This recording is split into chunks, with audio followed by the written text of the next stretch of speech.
सो hi everyone, आज की इस वीडियो में हम देखने वाले हैं डेटा टाइप क्या होता है। ठीक है, पिछली वीडियो में हमने बात किया था कि इंस्ट्रक्शन क्या होता है और उसमें पहले टाइप का इंस्ट्रक्शंस के बारे में हमने पढ़ा था जो कि था टाइप डिक्लेरेशन इंस्ट्रक्शंस। आज की इस वीडियो में हम देखने वाले हैं डेटा टाइप के बारे में। तो चलिए वीडियो को स्टार्ट करते हैं। सो बात करते हैं कि डेटा टाइप क्या होता है। तो the data type specifies the size and type of information the variable will store. ठीक है, डेटा टाइप क्या करता है, साइज को बताता है और क्या बताता है, टाइप ऑफ इंफॉर्मेशन बताता है जो वेरिएबल में वैल्यू स्टोर होती है उसका। ठीक है, जैसे कि हम लोग पिछली वीडियो में देखे थे, जैसे मान लो आपके पास में इंट एज लिखा हुआ है तो एज एक वेरिएबल नेम है और उसमें आप इंटीजर वैल्यू को स्टोर कर रहे थे, है ना। तो क्या हुआ कि डेटा टाइप क्या बता रहा है, उस वेरिएबल में जो स्टोर है वैल्यू उसका टाइप बता रहा है। ठीक है, कि कौन से टाइप का उस वेरिएबल में डेटा स्टोर है। समझ में आया कि डेटा टाइप क्या होता है। अभी हम एग्जाम्पल सॉल्व करेंगे तब आपको अच्छे से क्लियर हो जाएगा। ठीक है, सो डेटा टाइप के बारे में हम बेसिक जानकारी ले लेते हैं। सबसे पहले जो डेटा टाइप होता है वो सबसे पहला होता है इंट। ठीक है, बेसिक डेटा टाइप के बारे में बात करना है अभी हम। तो इंट डेटा टाइप होता है जो कि हमने पिछली वीडियो में भी देख रखा है और हमने बहुत सारे प्रॉब्लम भी सॉल्व किए हैं। ठीक है, तो इंट आपने देखा है जिसमें हम क्या लेते हैं, इंटीजर वैल्यू को लेते हैं। ठीक है, चाहे वो पॉजिटिव हो या फिर नेगेटिव हो। समझ में आया। और ये 2 बाइट का होता है। इसका साइज क्या होता है, 2 बाइट या फिर 4 बाइट का होता है। ठीक है, 2 बाइट यानी कि 1 बाइट का मतलब होता है 8 बिट्स। ठीक है, 8 बिट्स। तो 2 बाइट्स का मतलब हो गया 16 बिट्स या फिर 4 बाइट्स का मतलब हो गया 8 चौक 32 यानी कि 32 बिट्स। समझ में आया। जैसे कि एग्जाम्पल के लिए अगर हम देखें तो 1 या फिर 67 या 98 ये सभी क्या है, एक इंटीजर वैल्यू हैं। तो इन्हें इंट डेटा टाइप में स्टोर करते हैं। समझ में आया। उसके बाद में आता है हमारा फ्लोट। फ्लोट में हम डेसिमल वैल्यू को स्टोर करते हैं और इसका जो साइज होता है वो 4 बाइट का होता है। ठीक है, उसके बाद में आता है डबल। डबल डेटा टाइप होता है। डबल में ये 8 बाइट का इसका साइज होता है। ठीक है, और अभी हम देखेंगे प्रैक्टिकल करके तो आपको ज़्यादा समझ में आएगा। उसके बाद में हमारा आता है कैरेक्टर डेटा टाइप जो कि 1 बाइट का होता है। इसमें हम सिर्फ सिंगल वैल्यू को स्टोर करते हैं जो कि कैरेक्टर होता है। ठीक है, अब हम जानते हैं कि फॉर्मेट स्पेसिफायर क्या होता है। ठीक है, तो फॉर्मेट स्पेसिफायर में हमने देखा था परसेंटेज, अगर हम इंट वैल्यू लेते हैं तो परसेंटेज डी लिखते हैं या फिर परसेंटेज आई भी लिख सकते हैं। ठीक है, अगर हम फ्लोट लेते हैं तो परसेंटेज एफ लिखते हैं या फिर कैपिटल में भी एफ लिख सकते हैं। ठीक है, उसके बाद में हम अगर डबल लेते हैं तो क्या लिखते हैं, एल एफ लिखते हैं। ठीक है, और अगर कैरेक्टर लेते हैं तो परसेंटेज सी लिखते हैं। और उसके बाद में हम कुछ क्वेश्चंस को भी करेंगे। तो सबसे पहले इन सभी के बारे में ना हम प्रैक्टिकल एक बार जान लेते हैं कि कैसे क्या होता है। ठीक है, तो यहाँ पे हम चलते हैं अपने VS कोड में और यहाँ पर हम आ चुके हैं अपने VS कोड में और यहाँ पे एक फाइल बनाता हूँ मैं लेक्चर नंबर 8 के नाम से। ठीक है, लेक्चर नंबर 8। तो यहाँ पे लेक्चर नंबर मैं 8 डाल देता हूँ और .c लगाता हूँ। ठीक है, ये हमारी फाइल बन करके तैयार है। अब हम इसमें अपना जो सी का बॉयलर कोड होता है उसको लिखते हैं। तो इसका जो सिंटेक्स होता है वो हम यहाँ पे लिख लेते हैं। तो यहाँ पे हमारे पास में सी का जो सिंटेक्स होता है बॉयलर कोड इसे बोलते हैं, तो वो हमारे पास में है।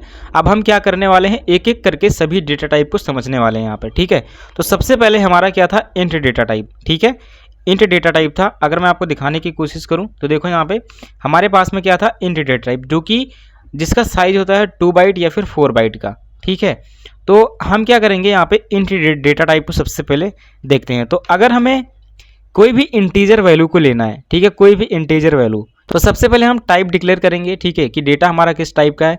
तो हमारा डेटा क्या है, इंटीजर टाइप का, तो हमें इंट लिख दें यहाँ पे। अब मान लो हमें एज स्टोर करना है। ठीक है, तो एज के लिए हम क्या करेंगे, वेरिएबल नेम लिखेंगे, उसके बाद में हमारा एज यहाँ पे स्टोर हो जाएगा। समझ में आया, इसे ही हम डेटा टाइप कहते हैं। इसी तरीके से हम कई सारे इंट वैल्यू को ले सकते हैं। मान लो हमारे पास में एज 2 है और एज 2 में हमारा स्टोर है 89, तो ये भी हमारा एक इंट डेटा टाइप है। ठीक है, क्योंकि हमने क्या किया है, एज वेरिएबल में 82 वैल्यू को स्टोर कर रखा है। ठीक है, जो कि हमारा एक इंटीजर वैल्यू होती है। इसी तरीके से हम यहाँ पे फ्लोट ले सकते हैं। जैसे फ्लोट हमने ले लिया, मान लो हमारे पास में लिखा हुआ है यहाँ पे कॉस्ट लिखा हुआ है और कॉस्ट यहाँ पे हमारा है 8.5। ये क्या होता है, ये कौन सा डेटा टाइप है, फ्लोट डेटा टाइप है, यानी कि इसमें हम रियल कांस्टेंट ले रहे हैं जैसे कि डेसिमल पॉइंट नंबर। ठीक है, आई होप आपको समझ में आ रहा होगा। ये हम पिछली वीडियो में भी डिस्कस कर चुके हैं। अब हम दूसरा लेते हैं कैरेक्टर। कैरेक्टर के लिए क्या लिखते हैं, कैर लिखते हैं। ठीक है, और उसके बाद में कोई भी नाम दे सकते हैं, मान लो CH दे दिया और उसके बाद में यहाँ पे हम लिखते हैं डबल इन्वर्टेड कॉमा, है ना। इसमें हम जो भी कैरेक्टर लिखना चाहते हैं वो लिख देंगे, सिंगल कैरेक्टर आता है। तो हमारा ये क्या हो गया, कैर डेटा टाइप हो गया, जो कि इसका साइज होता है 1 बाइट का। ठीक है, ये नोट्स आपको मैं दे दूंगा, आप वहाँ से पढ़ लीजिएगा। इसका साइज़ 1 बाइट का होता है और जो फ्लोट होता है उसका साइज़ क्या होता है, उसका साइज़ होता है 4 बाइट, ठीक है। और उसके बाद में एक डेटा टाइप आता है जिसको हम कहते हैं डबल। तो डबल क्या होता है, डबल आप लिखोगे यहाँ पे, डबल में आप वैल्यू डाल दोगे। मान लो कि यहाँ पे हम प्राइस लिखते हैं और उसके बाद में कोई वैल्यू यहाँ पे स्टोर कर देते हैं 7.89, ठीक है। इस तरीके से हमने लिख दिया। तो डबल क्या होता है, लाइक डेसिमल होता है, ठीक है। आप इसमें भी डेसिमल नंबर ही स्टोर करते हैं, बस इसका साइज बड़ा होता है, ये 8 बाइट का होता है, ठीक है। अब हम चलो एक एक करके इन सभी को प्रिंट करते हैं ताकि आपको अच्छे से समझ में आए। तो अभी के लिए मैं इन सभी को कमेंट कर देता हूँ और मैं एक एक करके सभी को प्रिंट करता हूँ, ठीक है। कमेंट करने के लिए क्या करेंगे, कंट्रोल और उसके बाद में फॉरवर्ड स्लैश। अब हम यहाँ पे प्रिंट करते हैं, फिर आपको ज़्यादा बेटर तरीके से समझ में आएगा। क्योंकि प्रिंट अगर हमें इंट वैल्यू को करना है तो प्रिंटफ लिखेंगे, उसके बाद में यहाँ पे %d लिखेंगे। हमने पढ़ा है, अभी देखा है कि फॉर्मेट स्पेसिफायर %d इंट का क्या होता है, %d होता है, ठीक है। तो यहाँ पे डबल कोड लिख देंगे और %d लिख देंगे, ठीक है। उसके बाद में कॉमा लगाते हैं, जो हमें वैल्यू प्रिंट करनी है उसका नाम लिख देते हैं यहाँ पे। मान लो हम दोनों वैल्यू को प्रिंट कर रहे हैं यहाँ पे एज और एज 2, तो यहाँ पे एज 2 भी लिख देते हैं, ठीक है। और उसके बाद में यहाँ पे सेमी कॉलन लगा करके हम इसे रन करते हैं। तो देखना क्या होता है, रन करेंगे तो हमारे पास में जो वैल्यू यहाँ पे एज और एज 2 में स्टोर है वो प्रिंट होके आ चुकी होगी, ठीक है। तो यहाँ पे देखता हूँ, देखो 90 यहाँ पे प्रिंट हो चुका है। क्यों 90 यहाँ पे प्रिंट हुआ है, सिर्फ क्योंकि हमने एक %d नहीं लगाया है ना। क्योंकि एक दो यहाँ पे वैल्यू प्रिंट करना है तो 2 बार यहाँ पे %d लिखना पड़ेगा। समझ में आ रही है बात। तो यहाँ पे हमने %d 2 बार लिख दिया। अब हम इसे रन करते हैं अगर, तो यहाँ पे आप देखना दोनों वैल्यू हमारे पास में प्रिंट होके आ चुकी है, ठीक है। समझ में आया। अब हम इनको प्रिंट करते हैं, यानी कि हमारी फ्लोट वैल्यू है उसको प्रिंट करते हैं। तो यहाँ पे फ्लोट वैल्यू अगर प्रिंट करेंगे तो इसको हम क्या करेंगे, सबसे पहले इसको यहाँ से कट करते हैं एंड इसको यहाँ पर पेस्ट करते हैं। आपके दिमाग में एक डाउट आएगा कि अगर यहाँ पे लिखा था, अगर यहीं पे हम इसे लिख देते तो क्या रन होता। चलो एक बार मैं करके ही दिखा देता हूँ आपको कि रन होता है या फिर नहीं होता है, ठीक है। तो मैं इसको यहीं रहने देता हूँ और उसके बाद में देखना अभी क्या होता है। हमें क्या करना है, इन सभी को कमेंट कर देना है कि ताकि हमें कोई भी और वैल्यू ना दिखे वहाँ पे जब मैं रन करूँ। तो इसको मैं कमेंट कर देता हूँ और देखना अब क्या करेंगे हम यहाँ पे हमारे पास में फ्लोट वैल्यू है। फ्लोट में क्या स्टोर है, 8.5 स्टोर है कॉस्ट वेरिएबल में, ठीक है। अब हम क्या करेंगे, इस फ्लोट को प्रिंट करेंगे। तो यहाँ पे हम लिखेंगे फ्लोट के लिए %f, क्योंकि इसका फॉर्मेट स्पेसिफायर क्या होता है, %f होता है। और यहाँ पे हम अपना वेरिएबल का नाम लिख देंगे। तो यहाँ पे हमारा नाम क्या है, कॉस्ट है, ठीक है। तो यहाँ पे हमने कॉस्ट लिख दिया। अब देखो ये कह क्या रहा है, ठीक है। कॉस्ट जो है कह रहा है कि आइडेंटिफायर कॉस्ट इज अनडिफाइंड, यानी कि अगर हम डिफाइन करने से पहले इसे एक्सेस कर रहे हैं ना, तो इस तरीके से हम नहीं कर सकते। सबसे पहले हमें डिफाइन करना होगा एंड देन एक्सेस कर सकते हैं। तो अगर हम इसी को ना कट करके यहाँ पे नीचे पेस्ट कर दें नेक्स्ट लाइन में, तो देखना यहाँ पे कोई एरर नहीं दिख रहा है, समझ रहे हो। तो सबसे पहले आपको डिफाइन करना होता है, उसके बाद में आप उसे एक्सेस कर सकते हो। अगर मैं इसे रन करता हूँ अभी, तो देखना यहाँ पे प्रिंट होकर के आ चुका है 8.5000। लेकिन यहाँ पे एक बात आप अगर ध्यान दोगे तो यहाँ पे 0000 कई सारे जीरो यहाँ पे लिखा हुआ है, लेकिन हम सिर्फ 8.5 यहाँ पे लिखे हैं, लेकिन यहाँ पे 00 प्रिंट हो रहा है। तो हम क्या कर सकते हैं, एक बहुत ही इंपॉर्टेंट चीज़ है, ठीक है, इसको ध्यान में रखना। जैसे मान लो कि हमारे पास में हमने दिया वैल्यू 8.5, ठीक है। तो पॉइंट के बाद में हमें कितनी वैल्यू प्रिंट करना है उसको हमें अगर लिखना है ना, तो हमने अभी तक कुछ मेंशन नहीं किया है, ठीक है। तो वो अपने अकॉर्डिंग प्रिंट कर रहा है। लेकिन अगर हमें यहाँ पे 0.5 यानी कि पॉइंट के बाद में सिर्फ एक ही वैल्यू को प्रिंट करना है, तो हम यहाँ पे लिख देते हैं, यहाँ पे हम चेंज करेंगे और लिख देंगे। तो यहाँ पे हम क्या करेंगे, अगर हमें सिर्फ पॉइंट के बाद में एक ही नंबर को प्रिंट करना है तो यहाँ पे हम लिखेंगे परसेंटेज, जो f लिखा हुआ है ना, इससे पहले हम पॉइंट लगाएंगे और उसके बाद में 1 लिख देंगे, यानी कि डेसिमल के बाद में सिर्फ हमें एक ही वैल्यू को प्रिंट करना है।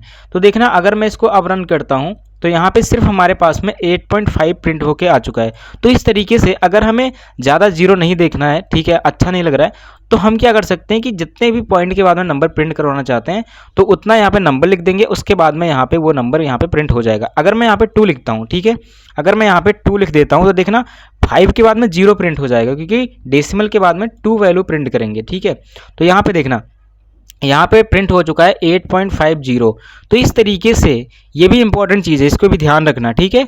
और उसके बाद में अब हम कैरेक्टर के बारे में देखते हैं। तो कैरेक्टर को हम यहाँ पे अनकमेंट कर लेते हैं, ठीक है। और उसके बाद में हम इसे कमेंट कर देते हैं फ्लोट वैल्यू को। अब हम क्या करेंगे, इसको हम यहाँ पे एक्सेस करेंगे। तो इसको भी एक्सेस करने के लिए हमें नीचे पेस्ट करना पड़ेगा, है ना। तो नीचे हमने लिखा और उसके बाद में हम अपना वेरिएबल नेम यहाँ पे लिखेंगे ch, क्योंकि ch में हमारा कैरेक्टर ए स्टोर है। अब हम इसे रन करेंगे अगर, तो यहाँ पे देख सकते हो आसानी से हमारे पास में 0.00 प्रिंट हो चुका है। लेकिन हमें ये नहीं चाहिए, क्योंकि हम यहाँ पे कैरेक्टर ले रहे हैं, तो हमें परसेंटेज क्या लिखना पड़ेगा, परसेंटेज सी लिखना पड़ेगा, क्योंकि हमारे पास में वैल्यू है कैरेक्टर की, ठीक है। तो यहाँ पे हम प्रिंट करेंगे तो हमारे पास में ए आ चुका है, यू कैन सी हियर, ठीक है। अब हम बात करते हैं डबल के बारे में, ठीक है। तो डबल को भी हम यहाँ पे प्रिंट कर लेते हैं, इसको मैं कमेंट कर देता हूँ अभी के लिए। उसके बाद में फिर मैं इसको यहाँ से कट करता हूँ एंड देन नीचे मैं यहाँ पे पेस्ट कर देता हूँ, ठीक है। और इसको मैं अनकमेंट कर लेता हूँ यहाँ से। अब देखना डबल यहाँ पे अगर हमें प्रिंट करना है तो डबल के लिए हम क्या लिखते थे, पर फॉर्मेट स्पेसिफायर क्या होता है, एल और उसके बाद में एफ होता है ना। हमने लिखा था वहाँ पे, देखा था। और यहाँ पे हम अपना वेरिएबल नेम डाल देंगे जो कि है हमारा प्राइस, ठीक है। अब हम इसे रन करेंगे, तो रन करेंगे तो देखो क्या प्रिंट होकर के आता है, 7.89000, यानी कि 89 के बाद भी यहाँ पे 0000 आ रहा है।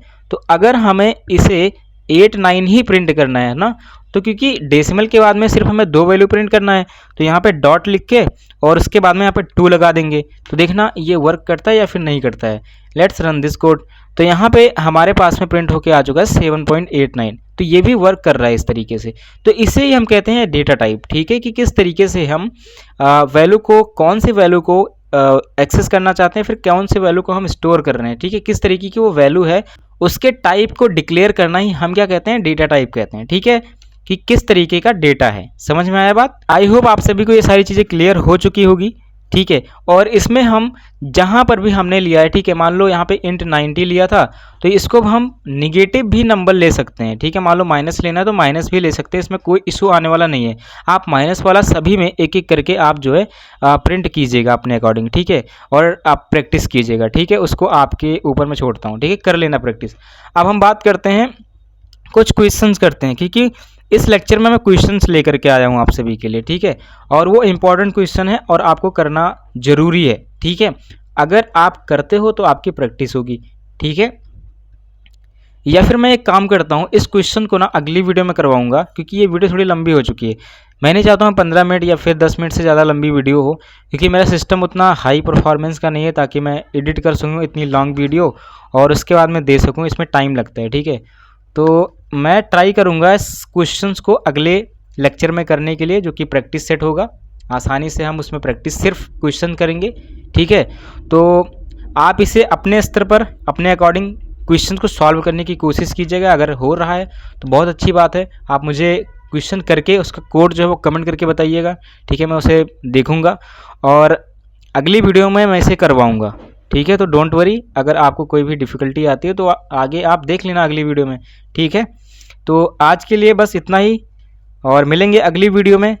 और वीडियो अगर पसंद आई है तो वीडियो को लाइक, शेयर, सब्सक्राइब सब कुछ कर देना जो आप करना चाहते हो, ठीक है।